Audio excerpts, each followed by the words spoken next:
Peripheral nervous system. Peripheral nervous system is a system of nerves which carry impulses to and from the central nervous system. Means peripheral nervous system is made up of nerves which connect our central nervous system to all parts of our body. As these nerves connect our central nervous system, that is brain and spinal cord, to rest part of the body, so they help in carrying impulses from central nervous system to the organs of the body and from organs of the body back to the central nervous system. Now, peripheral nervous system is further divided into two parts: somatic nervous system and autonomic nervous system. Starting with somatic nervous system. Beta, somatic nervous system is just a system of nerves. Total 43 pairs of nerves are present in somatic nervous system, which convey information to our skeletal muscles. As they convey information to our skeletal muscles, they control all voluntary activities of our body. Now the total 43 pairs of nerves which are present in somatic nervous system, they are further divided into two categories. The first one is cranial nerves. Out of 43, 12 pairs of nerves are cranial nerves. Cranial means brain. Means these nerves, they emerge from the brain. So 12 pairs of nerves are cranial nerves which emerge from the brain.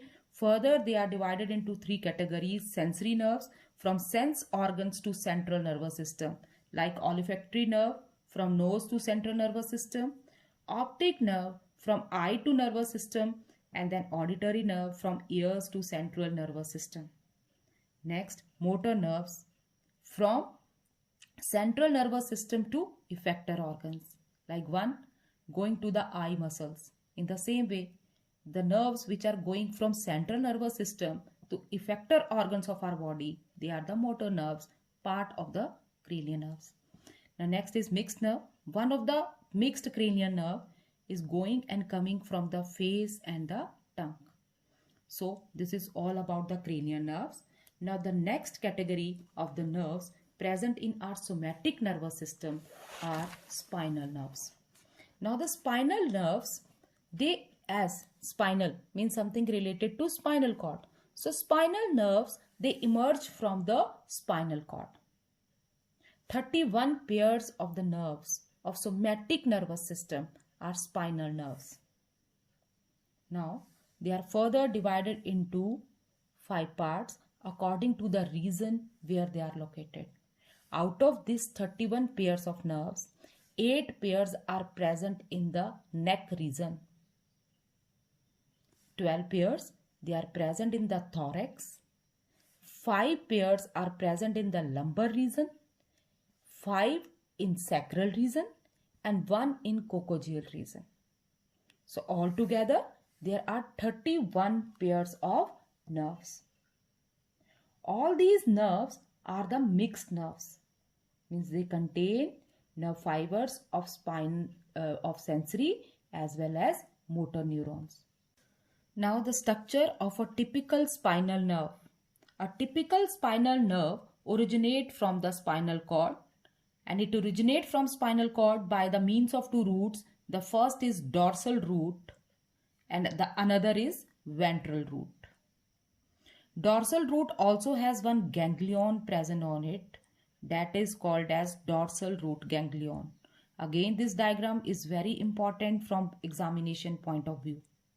As spinal nerve is a mixed nerve, so it is having both sensory and motor nerve fiber.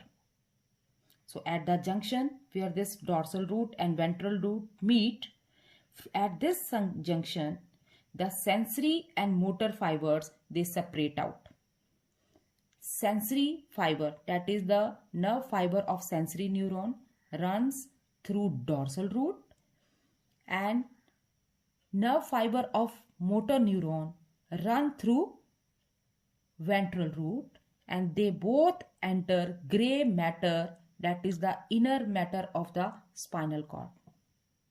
On entering the gray matter, both this sensory and motor neuron, they are connected by connecting neuron, that is association neuron. As the nerve fiber of sensory neuron, it carries impulses from the sense organ. So from the another side, it is connected to the receptors, that is the sense organs. And motor neuron, as it bring or it convey information from spinal cord or from central nervous system to the effectors. So from another end, motor neuron is connected to effector that are mostly muscles or glands. So this is all about the structure. From one side, sensory neuron is connected to receptor and motor neuron is connected to effector. Both these nerve fibers of both neurons, they enter through the junction to the spinal cord. This junction, and after entering the junction, they get separate out. Nerve fiber of the sensory neuron run through dorsal root. Nerve fiber of the motor neuron run through ventral root. And both enter the gray matter of the spinal cord where they are connected by association neuron. Revise it properly. Next, we are going to start with autonomic nervous system. Now, autonomic nervous system is again a part of peripheral nervous system. Now, the autonomic nervous system, that is ANS, consists of a pair of chains of nerves and ganglia. Nerves, collection of nerve fiber, that is axon, and ganglia, collection of cell body, and they are present on the either side of the backbone. This is the diagram which shows the autonomic nervous system present in our body. This system controls involuntary actions of the internal organs. Again, this system, that is autonomic nervous system, is divided into two parts, two divisions: sympathetic nervous system and parasympathetic nervous system. Now, the nerves of sympathetic system, they arise from spinal cord between neck and the waist region. Neck and the waist region. So, sympathetic nervous system is controlled by the nerves which arise from the spinal cord between neck and the waist region. These all nerves, they work for sympathetic nervous system of our body. Whereas the nerves which control parasympathetic nervous system or our body are located at two places only. One, head and neck. Head and neck, and the other is the sacral region. These nerves which originate from head and neck and another from the sacral region, they control parasympathetic nervous system of our body. These two parts of autonomic nervous system, that is sympathetic and parasympathetic nervous system, they are opposite to each other in their action. Beta, sympathetic nervous system is stimulated by the hormone adrenaline, part of endocrine system, which is secreted by adrenal gland located over the kidney. Now, the function of sympathetic nervous system is it prepare body for violent action against abnormal conditions. Whenever we face any emergency, we face danger, at that time, sympathetic nervous system, it prepares our body to take action against those dangerous or abnormal conditions of the body. Whereas parasympathetic nervous system is more concerned with re-establishing normal condition. After this, that abnormal condition is over, violent action is over, again body is to be bring back to the normal condition. So parasympathetic nervous system, it brings body back to the normal condition, that is to the normal phase. Now that table, very important table, that how these two systems works in our body, it is given in your book and it is very important. So we will start with it. Now, effects of two parts of autonomic nervous system, they work opposite to each other, opposite action of two parts of autonomic nervous system. Two parts means sympathetic system and parasympathetic system. How they affect different organs present in our body, that we are going to start. First is heart. Under the influence of sympathetic nervous system, heartbeat accelerate. Heart start beating fast. And when parasympathetic nervous system works, it retard heartbeat, bring it to the normal pace. Blood vessels.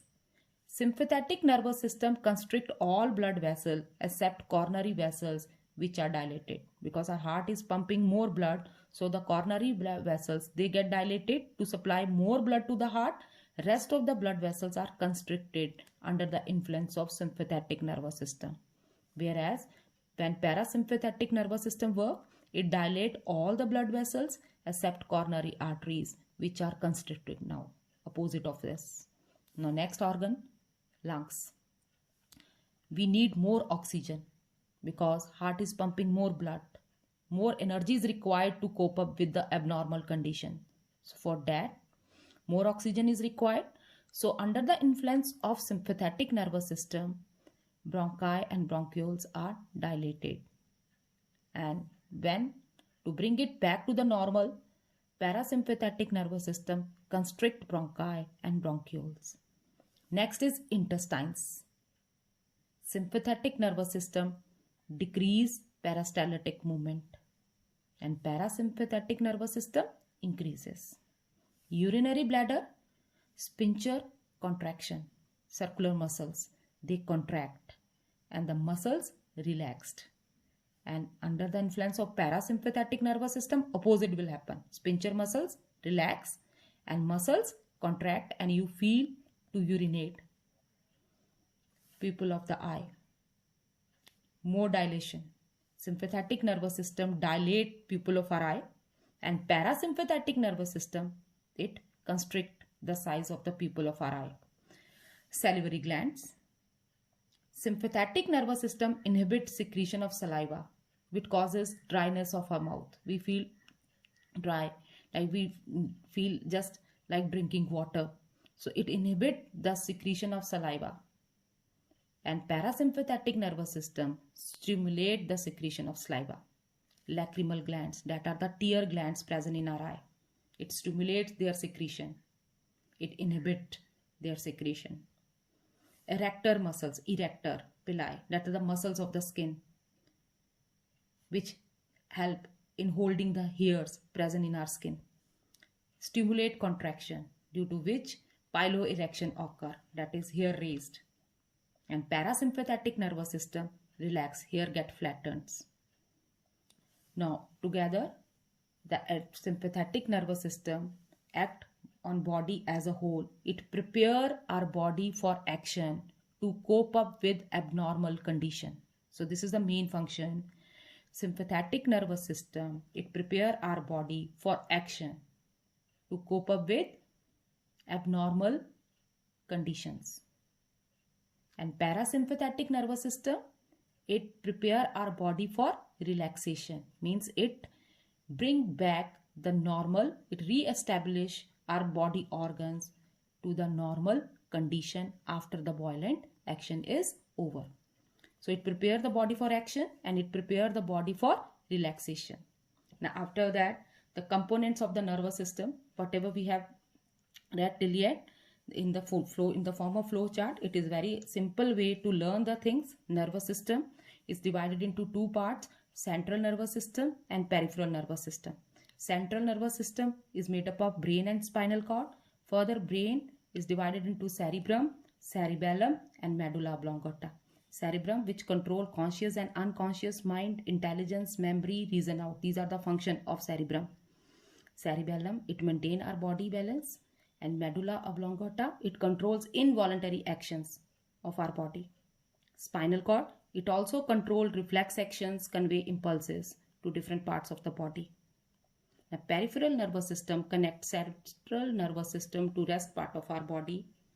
So it is a system of nerves divided into somatic nervous system and autonomic nervous system. Somatic nervous system is made up of 43 pairs of nerve, 12 pairs of cranial nerves and 31 pairs of spinal nerves. And autonomic nervous system is made up of nerves and ganglia, further divided into two parts, sympathetic, which prepare our body for action, and parasympathetic, which prepare our body for relaxation. It brings back body to the normal condition. So revise this topic thoroughly, and next we are going to start with reflexes. But before that, one topic is left, that is emotions and autonomic nervous system. Autonomic nervous system is strongly influenced by our emotions. Emotions like grief, anger, fear, and sexual stimulation. So, if a person is under continued emotional stress, our autonomic nervous system is working more, due to which abnormal conditions like high blood pressure, stomach ulcer, or other trouble may arise in that person.